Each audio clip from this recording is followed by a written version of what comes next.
Hello, I'm Hal Lublin. And I'm Mark Gagliardi. Since the dawn of humanity, one issue has gone unsettled. With the fate of the world in the balance, we're here to settle, once and for all. Clean slate. That's right. Don't worry, everyone.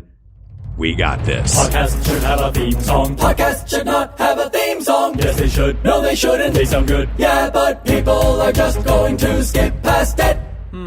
You know what? You're right. We got this.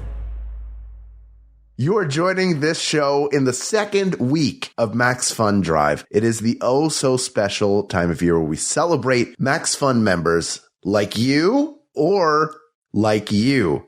You know which one is for people who have and people who haven't. To remind you that this show exists only because folks like you are supporting it at $5 a month or more. It is so important to have that support. Again, you are literally the reason why we do this. We cannot thank you enough. We say it every single episode. We say it even more during Max Fun Drive with special gifts. If you would like to become a member, you can visit MaximumFun.org/joinWGT. That's MaximumFun.org/JOINWGT. While you're there, you can check out all of the special gifts that we have to offer. You can find out more about how members get a whole library of special bonus content from all the years. It's a pretty big library, actually. You can even get your own exclusive enamel We Got This keychain. Available nowhere else. So go check it out. All the details are there. But for now, let me just say, please join us as a member. If you can get started for $5 a month. And if you're an existing member, you can enhance your membership, which would also be appreciated. Visit MaximumFun.org/joinWGT. But for now, please enjoy this episode of We Got This with Mark and Hal.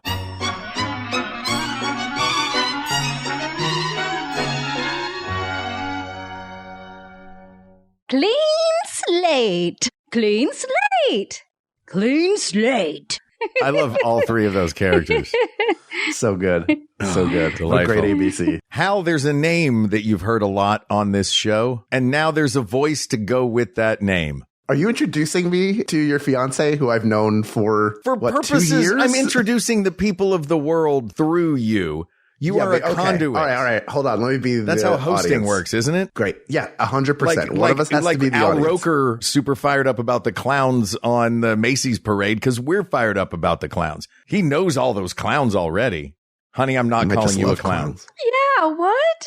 Really? That voice is Annie Toe.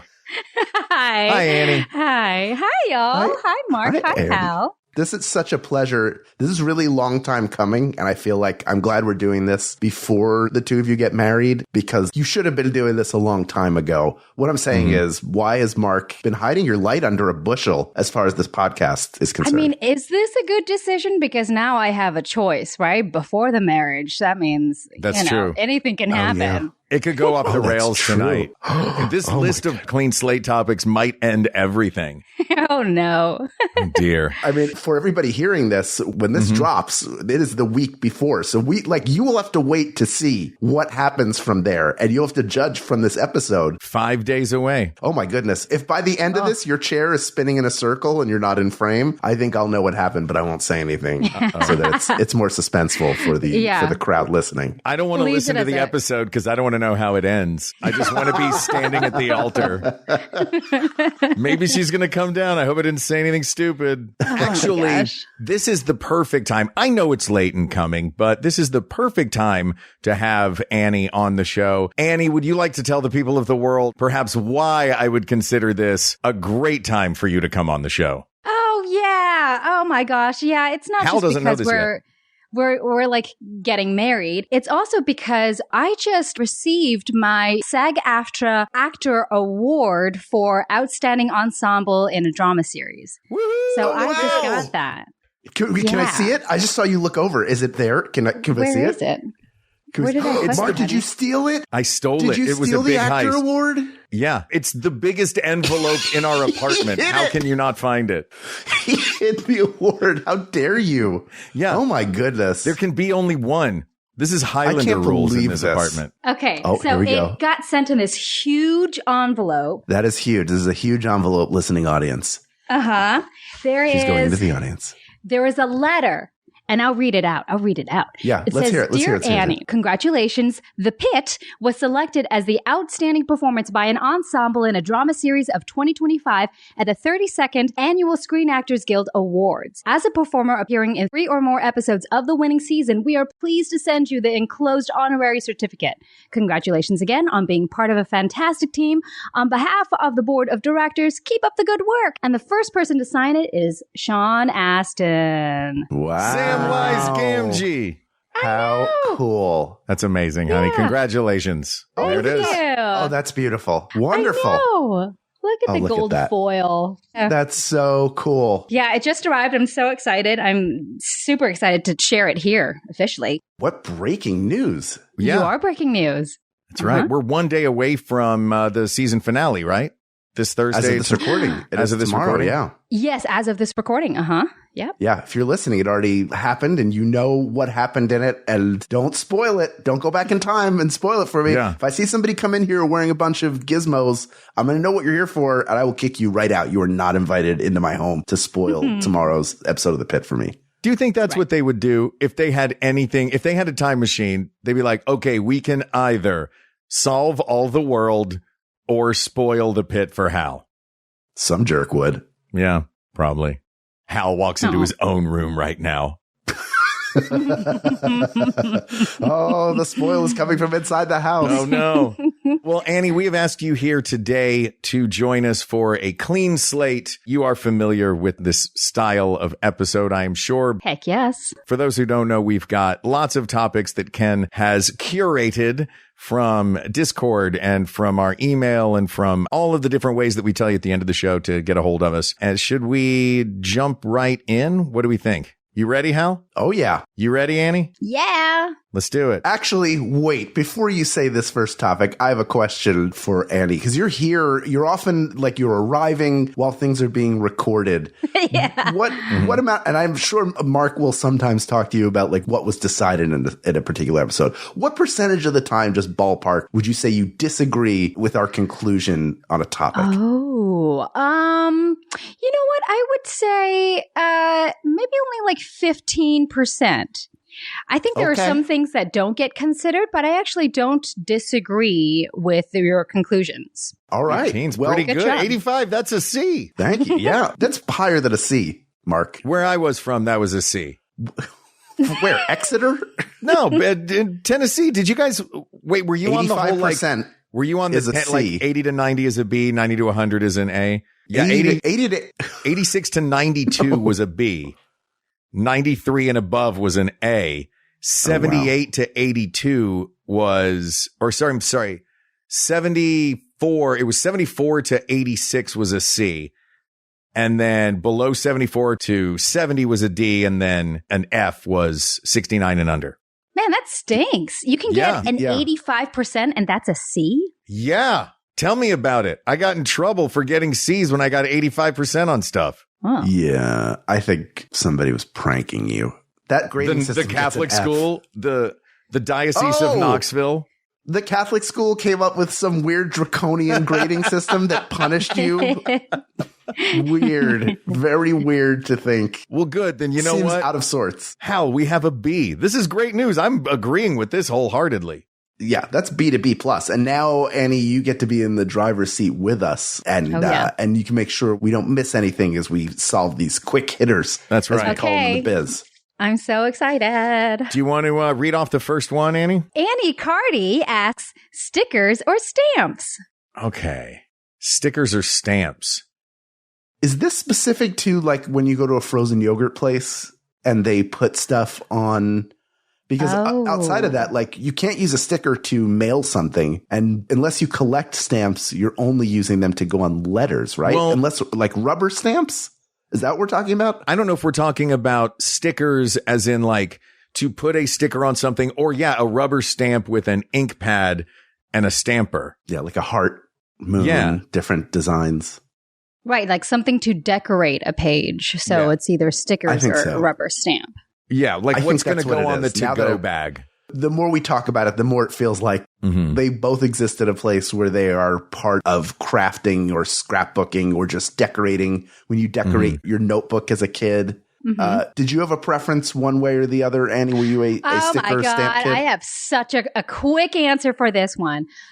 Stamps completely. Rubber stamps, because you know what? Yeah, because you can get scented ink. You can't get scented, like, you can't. Oh, you can get scented. You can scratch and sniff stickers. The scratch and sniff. You painted yourself into a corner. Yeah. Oh, but I did. why else would you jump on stamps?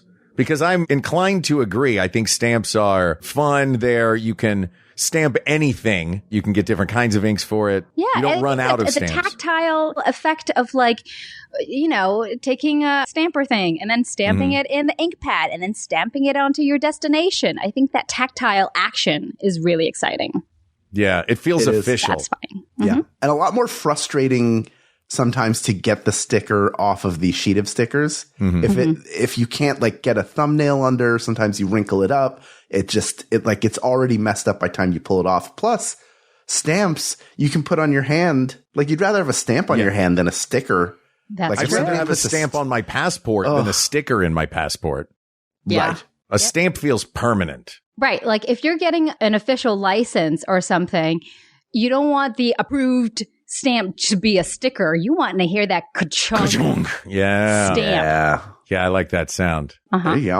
All right. Like stamps. Asked and answered. Easy. Yeah, done. Light work. What's the next one, Ken?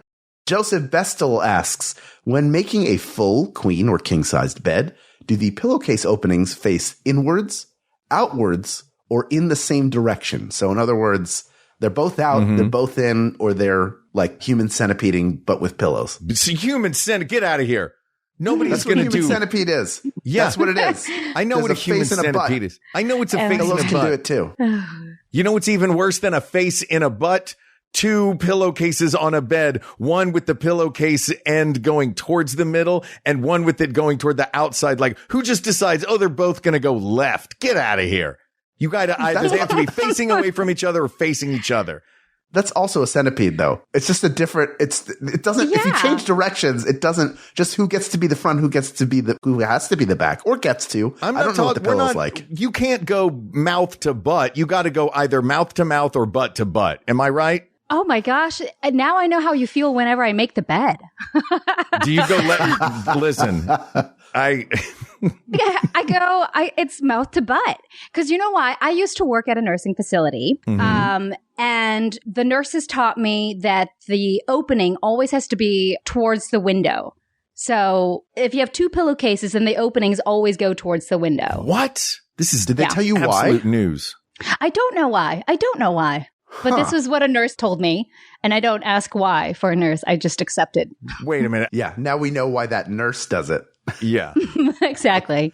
But a nurse can tell you about any topic like bed making and you like, or it could be cooking, but you're like, well, they're a nurse. No, it's definitely bed making, right? Because they taught me the hospital corners thing. So the pillowcases, I have to believe they make beds at least 10 times a day. 20 times a day. Probably. Why does it have to face the window? She didn't give you a reason why? I think it's an aesthetic thing. Oh, man. For me, it's got to be the midline of the bed is a mirror. Every bed has to be a palindrome of some sort. Like there is a midline to a bed. How are you feeling about this? I'm picturing it. And at first I thought, well, both of the openings facing the window seems ludicrous to me because isn't it better to have symmetry? But then I started to think, don't you do this, Hal. If pillows are eyes, then if the openings are both out, it's like the eyes are crossed. And if the openings are both in, then it's like the eyes are doing like a Marty Feldman and they're each like way out there. Sure. So the bed can't really see what's going on. But if you put them if you human centipede them, Hal, then all of a sudden they just look like they're going like this and like looking to the side to make sure everything's cool. I don't want side eye from my bed. I don't want bed side eye. I've never even thought of the pillows as eyes. Neither did I until I pictured it. It's a bed, not a flounder. Oh, gosh. And you can't tell when you go to a hotel because they do that weird magic trick where they make the end disappear. By the way, do you know it all in like a bun? Here's I love making the end disappear on it. And I'll tell you here's how quick way to do it. I'll see if I can describe it without getting up and doing it. I'll see if I can describe it auditorily. So grab the pillow with the opening at the top. shake it real hard so the pillow goes as far down as it can and you get as much fabric as you can. Then fold one side across the pillow and tuck it in. And then take the other side and fold it on the same side as the pillow and tuck it in. It's basically you're tucking in the pillow's shirt is the vibe. And that makes, for me, it's all about, is there stuff? Because we have two sets of pillows. We have those pillows that we sleep on, and then we have the pillow shams that are in front of it. And like the little untucked pillow hanging out the sides feels like you got to hide that somehow. For me, the way to hide it is to put the openings in the middle and let the two shams touching one another be the reason that you don't see it. But this is blowing my mind. A nurse saying they both have to be toward the window. And the next time you go into a hotel room, you take a look at how they've done those pillowcases. Yeah, but they do that tuck thing where their pillowcases are so long. Like Hal was saying, it's just looped in. It's just looped in. But you can still see where the opening is. They might face the same way. Even with that, they might still arrange them. Heaven forbid one of those pillows tries to escape and all of a sudden it's open. We don't know that pillows aren't Toy Storying when we're asleep or in the other room. If pillows are Toy Storying when we go in the other room, the first thing they're saying every time is, oh my God, why are we in a human centipede right now? One of them saying that, the other one's going, here's the point though. If I were to do it anyway, outside of them both essentially being the same in their orientation, it would be to have the openings out because they're also the more decorated part of the pillowcase because it has like the little sleeve part, just like your flat sheet has the part that you sort of fold over the top and it has like that little stitch in it. Are you a flat sheet upside down? Have that as well. Jennifer is, so yes. Yeah. Is it a southern thing? Because I grew up about it. Yeah, I grew up with a flat sheet facing down, so that when you fold it, when you turn it down, the part that's turned down matches the underneath fitted sheet. What really sealed it in was after our first episode with Stephanie DeBruso, where it was just us, and she talked about that Vermont Trading Company, and I went and signed up for the catalog. I also bought Snoopy sheets, so when the Snoopy sheets are on the bed, you have to put them upside down, so that when you flip them up, Snoopy's not inside out. Oh, pretty great. Yeah. So we've all agreed that mindfulness is a big part of this. Whatever your version of mindfulness is, because all three of us have a different thing. You've got untucked side out. I like untucked side in, and Annie likes the absolute chaos of aiming him at whatever window might exist in wherever you are. I'm with Annie. Actually, you know what? If there is an official answer, it's the three of us, but it's also the fourth, which is that nurse. And if a nurse knows, my mom's a nurse. Nurses know everything. Yeah. I can't believe that's the case. Do we have to start doing that on our bed, honey? Oh, that's the thing. I do that whenever I make the bed. And then you do openings on the inside. Well, your pillow is one that has a specific contour and has to go a very specific way. So I will look at your pillow, see which way you have put the open flap, and I will respond accordingly with how I put my pillow. That's more chaotic to me than them both having the opening face the same direction. Having two mismatched pillows? That feels more correct to me than you going, I have to respond to this. I have to change it. That doesn't feel right to me. Unhinged. It feels unhinged. That feels That's fair. All right. So not even mildly unhinged. Human Centipede is the winner. Asked and answered. All right, Mark, this is yours. All right. Annie Carico. What's up, Annie? Asked. I love that we've got two questions from Annie's for an Annie. I know. Yeah. Okay. AnnieCon. Marshmallow doneness. Slightly brown, nice and toasty, or Anakin Skywalker, who was famously set on fire and burned to a crisp at the end of the movie. Oh my God. Oh, I Annie, feel do you like have a preference? Are you are you a s'mores person? Yes. Well, ish. Okay. Ish. I'm a s'mores person in that I know exactly how I like the marshmallows to be cooked. And I feel like that is, there's only one way that they should be done, which is slightly brown. Oh, you don't you don't like the torch, let it get torchy and then blow it off and have the crispy, like acrid. I don't love it, but I like to finish with that because the problem is if you stick it in too fast into the fire and it gets the outside, it's the same as if you cook anything on too high a heat. It'll burn to a crisp on the outside and then be not melted at all in the middle. Yeah. So you're saying nice and toasty right in the middle there? Or No, I'm saying just slightly brown, that first one. Yeah. Mm-hmm. That's right. So do you want the middle to be super soft as well? Yes, because it's all about, okay, if you have, if you're roasting a marshmallow on a stick, it's kind of, I mean, my method is close to the fire, but not too close, so that the middle gets cooked. And then right. I don't know what the timing is, but at some point you just know, you feel it on the stick when to get close enough to the fire to get the outside toasted. Just slightly brown, as it says. I don't know what nice and toasty looks like. I don't either. I feel like that's more done. Like slightly brown could be a little bit, then entirely brown, and then a charcoal briquette that has the remains of a marshmallow inside of it. Mm-hmm. Annie, does it change for you whether you're putting it into a s'more or just eating the marshmallow? Like the doneness that you want? I don't think I've ever just had marshmallows by themselves, but toasted. Oh, without the rest of the s'more attached. It is an ingredient. Correct. Okay. Yeah. Yeah, what's the point? Right. I like it. I like just, I It sometimes. needs the rest of it. I know it is. I mean, people do. Yeah, the chocolate, if the chocolate's not ready, and I'm like, this marshmallow is ready before the chocolate has sufficiently melted. I'm just going to eat this one and I'll make another one for the s'more. That hot marshmallow is going to melt the chocolate, buddy. No, I've never come across the marshmallow being what melts the chocolate. I always put we've done this when we've gone camping, Annie, where we'll put the s'more with the chocolate just on the stones next to the fireplace and let it sort of like slowly warm the chocolate. Yeah, that is Mark's tactic, which I have never seen before. And I was like, that is so efficient, because I hate it when chocolate bars are so hard in the s'mores. But then to warm them up so that they're a little melty, man, that is perfection. Yeah, it's nice. Have you seen the big flat marshmallows that they fit exactly one little square of chocolate inside? They have a hole. No. Yes. They're basically like, that's like an empty combos tube. And you just push the little piece of chocolate right in the middle. It's that magic. Sounds great. But yeah, I think I'm with you, Annie. I like it slow cooked so that it's cooked I like a sous vide, like slower cooked, where more evenly, which usually winds up with, slightly brown on the outside. What do you think, Hal?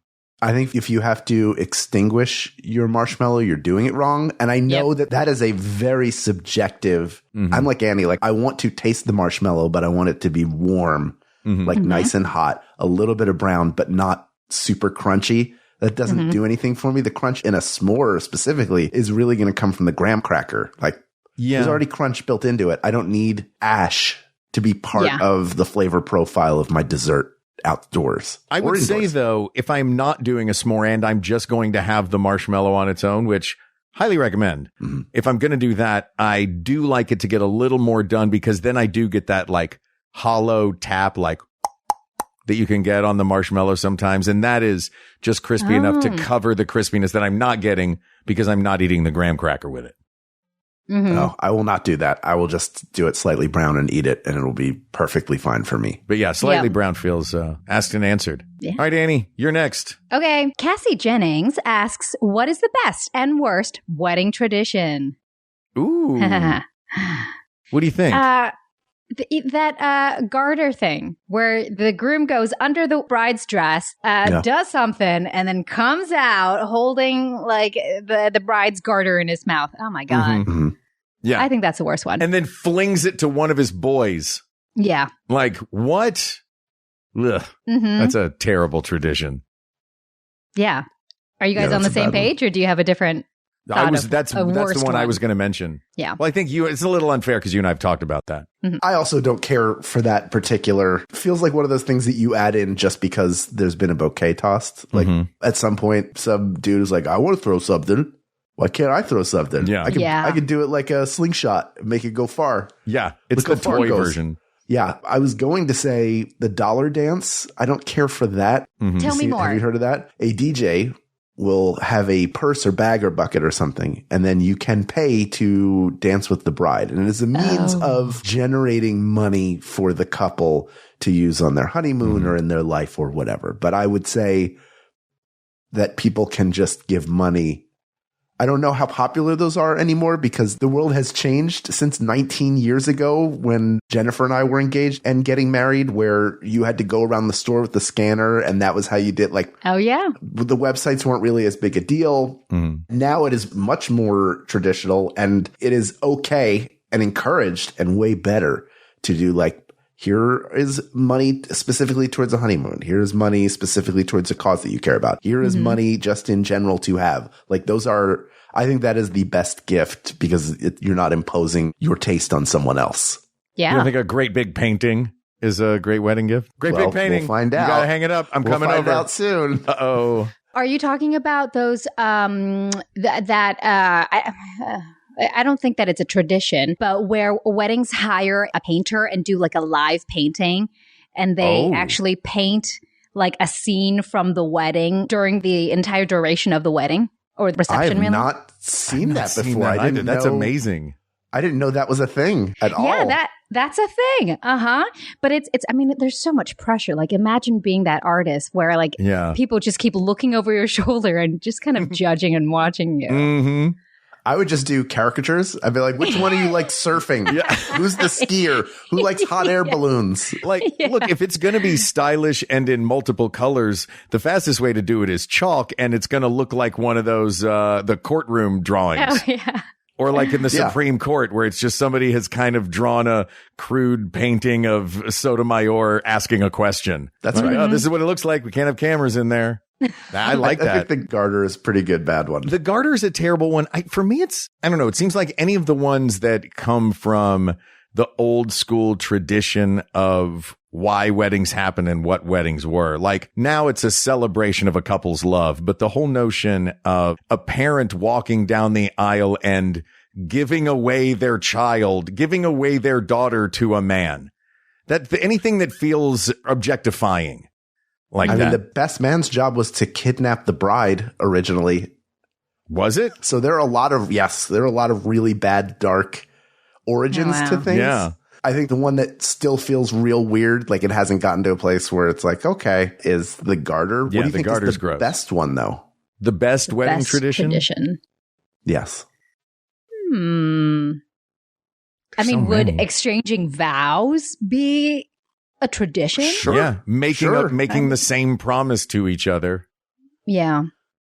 I would say that's the best one. Yes, let's vow on the same thing together. Mm-hmm.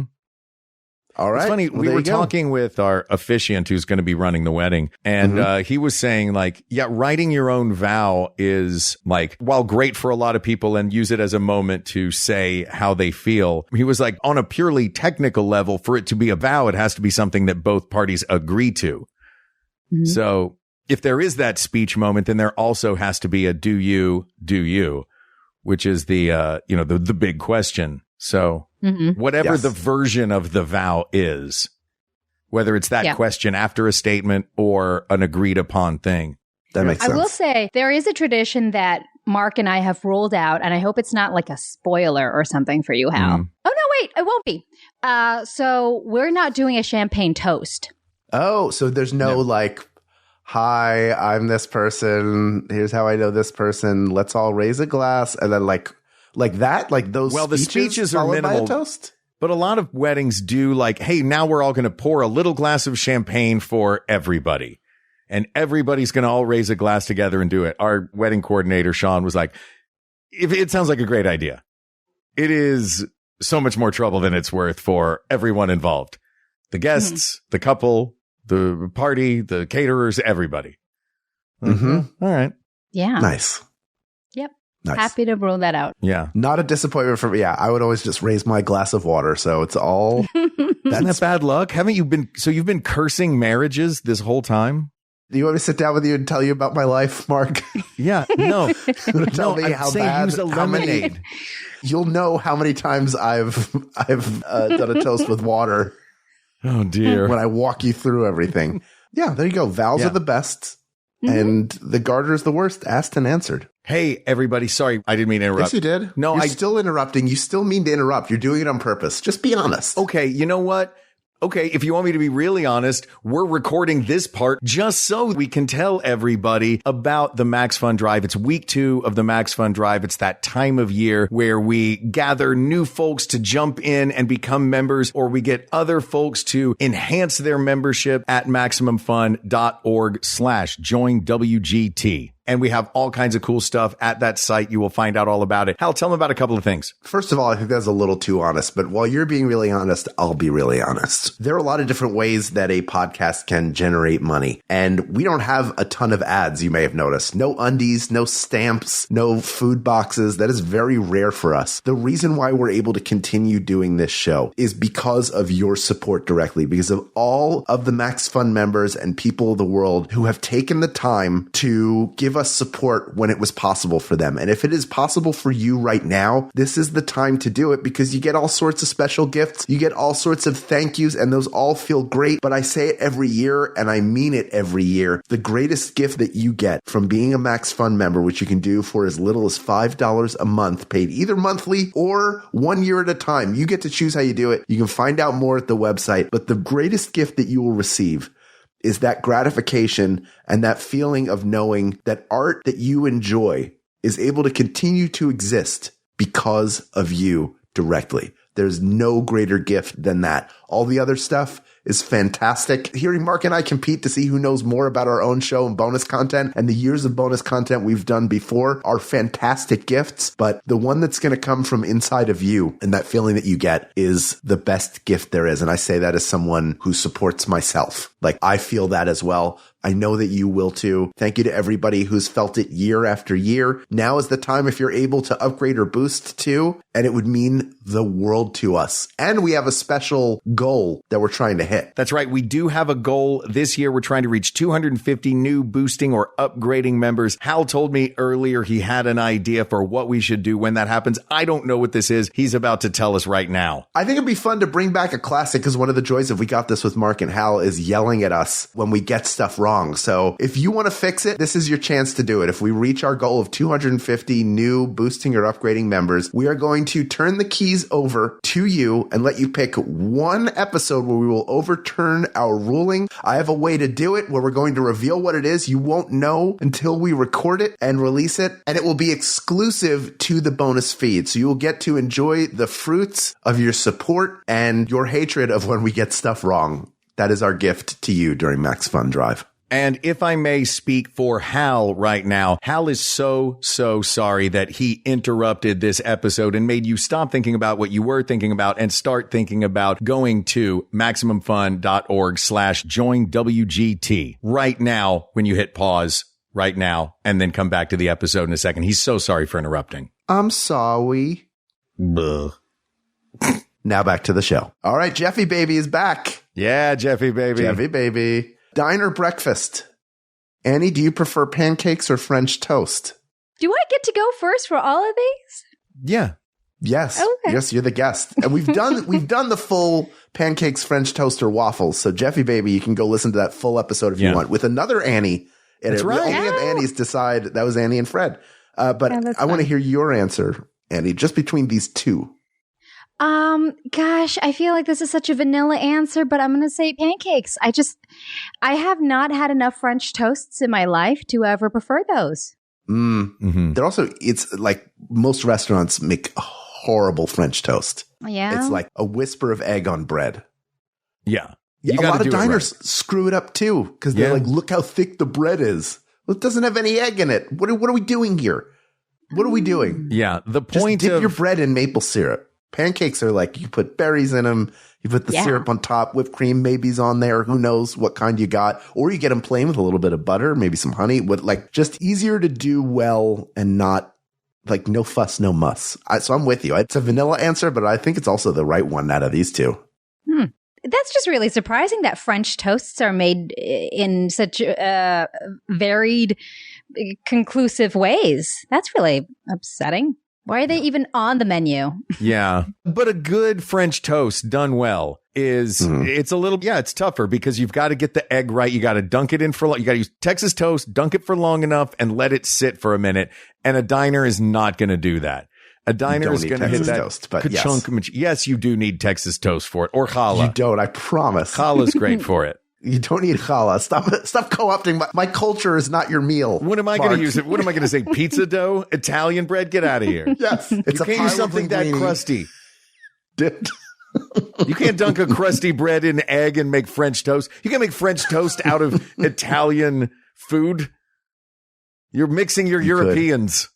You could if you believed. No, fair. Yeah, I'm team pancakes. Let me ask you this, Annie. Sidebar question, not sidebar, but and sidecar question to the motorcycle of pancakes versus French toast. Mm-hmm. Cutting your pancakes.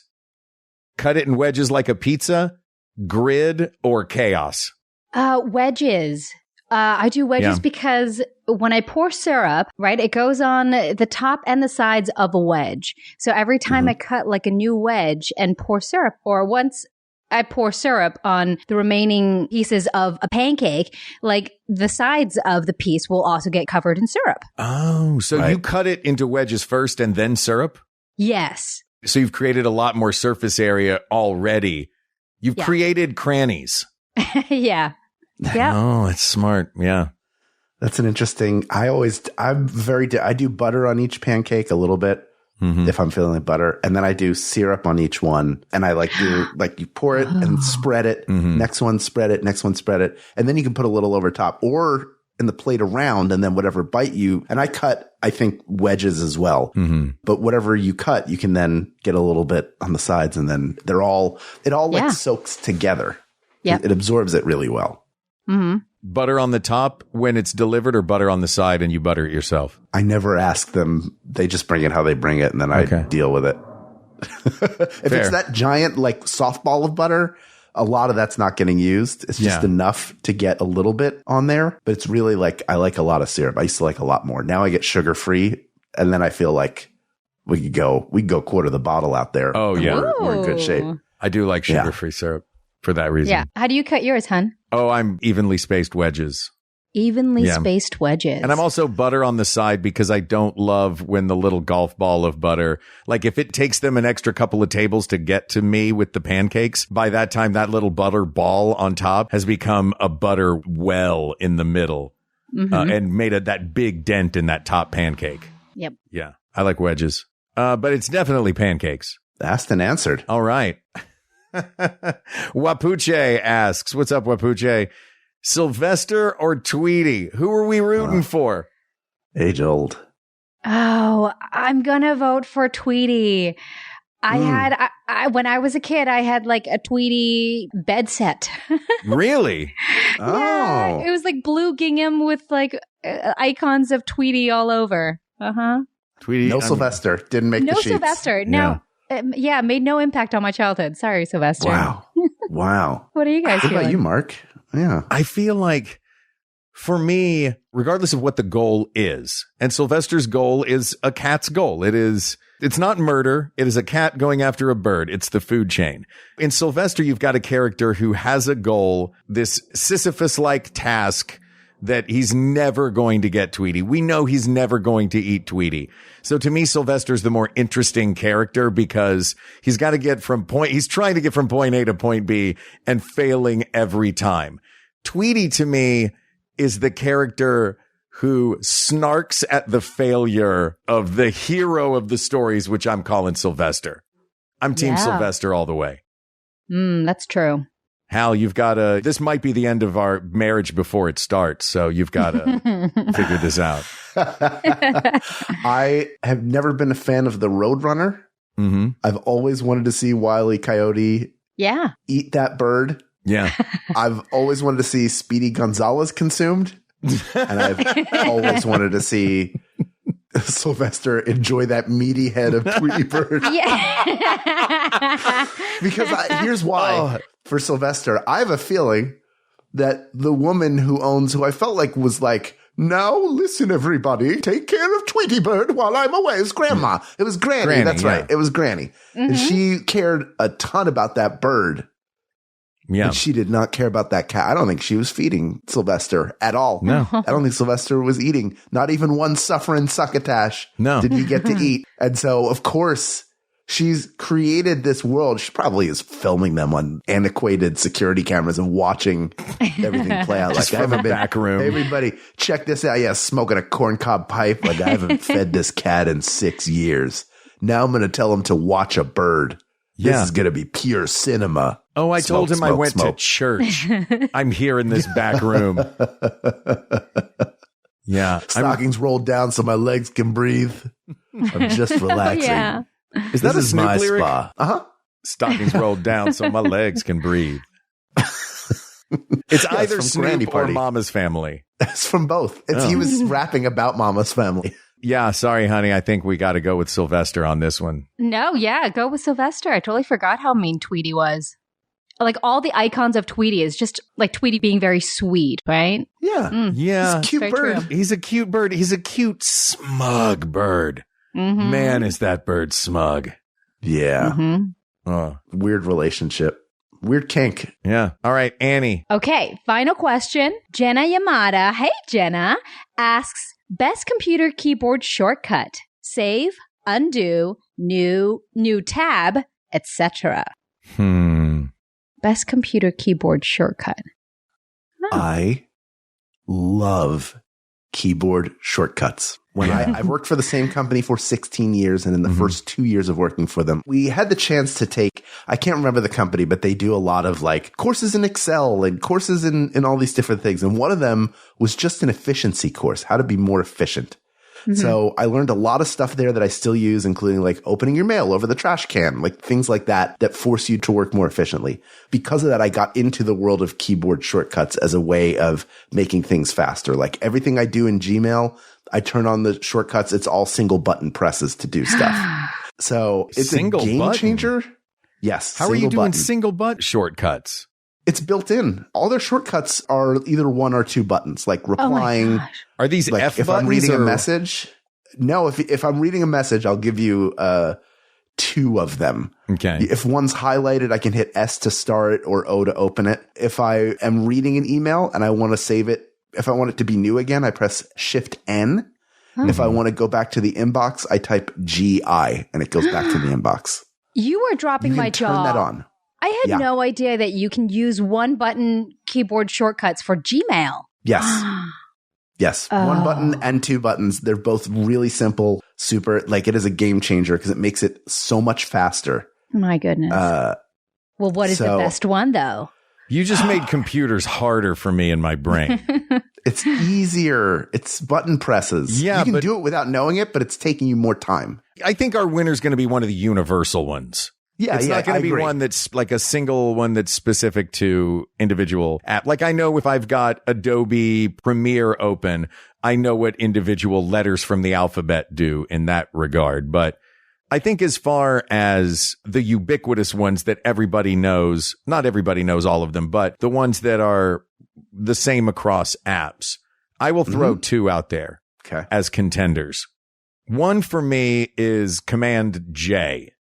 Command J is great because Command J, if you're in a Finder, this is on Mac specifically, but if you're in a Finder window and you've got a list in front of you, Command J opens up a dialog that lets you do all kinds of things. You can switch it to icons and change the size of the icons. So now you're looking at a photo gallery where you weren't before. You can do all kinds. Command J opens up a secret portal to a little menu that I had never seen before, didn't know existed, and can do all kinds of fun little bits of personalization.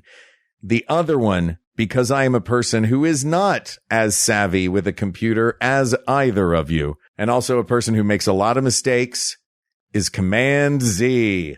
Undo. I love a command. If I can hold down Command and just hit Z a bunch of times, it's like a time machine of my mistake. I just watch my mistakes go backwards. It's the Mr. Destiny button. Mr. Destiny. Yeah. Annie, do you have a preference? Is there a shortcut that you use often? I mean, so many.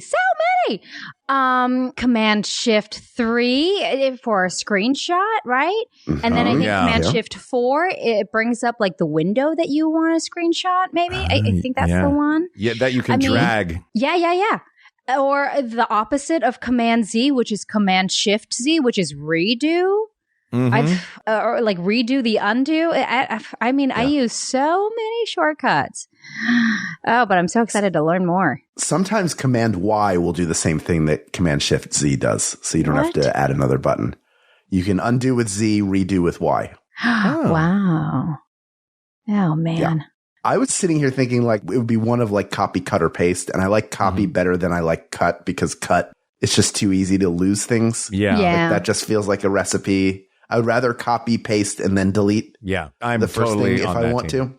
to. I like paste, but there's a lot to it. Like if you're in a spreadsheet, or say you need to copy some text from a website and put it into a Word document, or like I use Google Docs. I don't use Microsoft Office. I just use the Google Suite. When you paste it in there, it'll have all the formatting and stuff.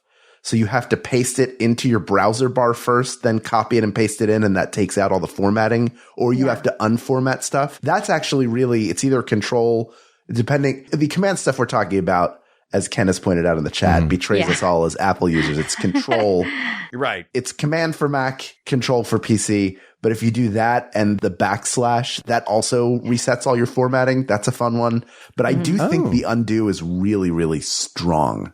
Yeah. Yeah. Also, here's another tip I want to throw in there for Gmail specifically. If you go into their, I think it might still be in labs, but there's a setting where you have an undo send. So if you send an email, you have, I think, like 15 to 20 seconds to unsend it in case you're like, oh, I sent that too soon. I need to change something. So you can bring it back. It doesn't get sent for like 15 seconds or so. So that gives you time to undo a send and fix what you did. I feel like Wait, you what's need the keyboard longer shortcut for that? What is? There's no shortcut. It's just when you send it, there's a little thing that just says undo send at the bottom, and you can click that. It's in the app too. If you turn it on, it's a very handy dandy tool. I feel like it's a great tool, but it needs to last longer, because sometimes you hit send prematurely on an email because you got a fact wrong. And sometimes you send an email too early because you haven't calmed down. You know what I mean? Right. If you send an email in the heat of a moment, is 15 seconds enough, or does it need to be like, why don't you take a walk around the block? This undo send button is still going to be here for a few minutes. I'm going to leave it up. I read what you wrote. I'm an AI. I'm going to leave it up for a minute. Yeah, I do wish that undo send option was there longer. Yeah, Definitely. that's true. This is making me remember those days of like, say, MySpace, or like in those really rudimentary chat rooms where you can do the carrots and then a /B to like bold your text or something like that. Yeah, using basic those were great. HTML. Heck yeah. That was great. Yeah. That one's news to me. You will never need to ever use that, I hope. Oh, really? Yeah. I have this GeoCities page I've been building. I think that my new DVD by mail company is going to take off. The background stays in place as you scroll. Yeah. It's really pleasing. Oh, listen to that sweet, sweet MIDI music. Is that Gershwin? Maybe. Could be. Who knows? I think Control Z is a good mistake fixer and allows you to review, take a little walk through history if you want. Not that hard to redo if you want to. So we'll say Control or Command. It also does something that, undo, Ken says. We'll call it undo. Yeah. So it's universal. I said Control/Command. Calm down, Captain PC. Yeah. You're fine. Just because you could play Lemmings when it was out. There's no reason to brag. I had a PC then too, man. But another thing I love about undo is that it is one of the ones that does something that you can't actually do in real life. You can cut something, you can copy something, you can paste something. You can't always undo something. So that's true. That is very true. Command Z, undo. Yeah. All right. Asked and answered. Well, that was delightful. Thank you for joining us, Annie. Yeah, this was so much fun. Oh my goodness. Now I get to hear the episode with me on it. That is going to be so strange. Yeah. Yeah, you're in the story. And also you're joining it. Thank you for joining us. It wouldn't be as special an episode. This makes it a very special episode to run during Max Fun Drive. So thank you for being you and for coming on doing the show. We'll have you on for another one sometime that is not a clean slate. Okay. And, Okay, lovely. You have a gold card to be on the show. Whenever you want. Even if you just lean in during any episode and offer opinions. Yeah, you can replace Mark. Yeah, wait, what? This is the first time hearing about this. First time hearing about this. Yay. What are you saying? Get out of the way. Give me those headphones. This has been a joy, truly, guys. Well, thank you, honey. Thanks for being here in the other room and for being here on the show. Mm-hmm. Tell everybody where they can find you, what you want them to check out. I know we've got the season finale of The Pit on HBO. Yeah. It will have aired by the time you listen to this, so you can go back and watch all of it if you haven't seen it yet to see her work, which is brilliant. Yes, you can catch me on The Pit, Season 1 and Season 2 on HBO Max, on social media. I'm at It's Annie To, T-O. Well, this was delightful. Thank you to all the people who have already been supporting us throughout Max Fun Drive. We are in week 2, which means there is still time left. And you've heard all of the reasons to become a Max Fun member and support our show during the Max Fun Drive, which means there's nothing left but for you to do it now before you forget. Not only will you get tons of bonus content, but more important than that, you will get the knowledge that you are making a difference and supporting media that you like. That's right. So please visit MaximumFun.org/joinWGT and become a member today. We're in weird times. We all know it. We need joy to be resilient, and there is joy in the Maximum Fun community. We are a movement worth joining. It's just $5 a month. You can do it at MaximumFun.org/joinWGT. And that just leaves us to say, these topics are closed, but there are many more topics to discuss. So please reach out to us via email at wegotThisPodcast@gmail.com or find us on social media at We Got This Podcast, except for Instagram. We're at We Got This Show there. We've got a YouTube channel where we still have more live streams to come. If you're listening to this on the day of release, we have one tomorrow night, which is Tuesday night, and then one on Thursday night. Both of those are at 6 p.m. Pacific time, 9 p.m. Eastern time. And Mark is preparing for his wedding, so he will not be there. And you'll have to wait to see who I got to step in. But they are both people, probably the only two clear choices to step in and be there if Mark cannot be there. And if you're going to have to watch to find out about that, don't forget to subscribe to our YouTube channel. And there's still plenty of time right now. We've told you a bunch. Maximum Fun Drive is on. And if you were listening to this after the drive, you can still become a member for $5 a month to get access to a huge library of bonus content. Not only the 10 years worth that we've done, plus all the extra we've put out on the feed, but every other show that is on the network. There's just so much to listen to. It is well worth it. You can go to MaximumFun.org/joinWGT to get it all set up and to make sure that we benefit directly from your membership. And thank you to all the people who continue to support us, who will support us in the future and have supported us in the past. Also, thank you to producer Ken Plume, researcher Kate McManus, graphic designer Uri Kelman, and QA engineer Jen Alba. And thanks, of course, to our musicians, Jonathan Dinerstein and Mike Furman, for our score and theme song, respectively. And thanks to you, the people of the world.